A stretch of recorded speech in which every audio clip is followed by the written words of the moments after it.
अमावस की रात थी। पहाड़ों के बीच बसे वीरान बंधारा गांव में हर घर के दरवाजे बंद थे, सिवाय उस एक खंडहर हवेली के जिसमें पिछले 20 सालों से कोई नहीं गया था। कहते थे वहाँ चीरने वाली छाया रहती है, एक ऐसी परछाई जो इंसान के पास आते ही उसकी सांसें खींच लेती है। राघव शहर से आया एक फोटोग्राफर उस हवेली की सच्चाई जानने की जिद में था। गांव वालों ने उसे बहुत रोका, पर उसकी जिज्ञासा ज्यादा थी। रात के ठीक 12 बजे वह टॉर्च लेकर हवेली में दाखिल हुआ। दरवाजे की चरमराहट उसके कानों में ऐसे गूंजी जैसे कोई पीछे खड़ा धीमे से हंस रहा हो। हवा में सड़ांध थी। दीवारों पर उखड़ा हुआ काला पेंट ऐसे लग रहा था जैसे किसी ने नाखूनों से उसे कुरेदा हो। राघव ने कैमरा उठाया और पहला फ्लैश मारा। फ्लैश बंद होते ही उसे लगा कि कोई उसके बिल्कुल बगल में खड़ा था, पर जब उसने देखा कोई नहीं। अचानक ऊपर की मंजिल से किसी के तेज कदमों की आवाज आई, धड़ धड़ धड़।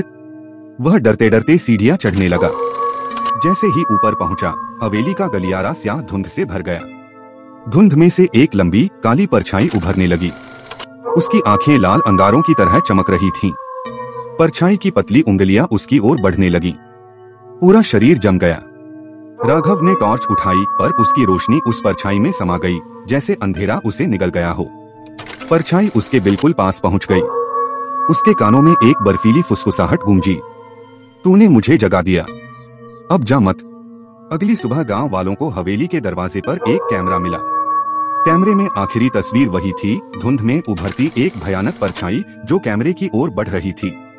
राघव कभी नहीं मिला, और तब से हर अमावस की रात हवेली के अंदर से कैमरे का फ्लैश चमकता दिखता है, जैसे कोई भीतर फंसा हुआ मदद के लिए पुकार रहा हो।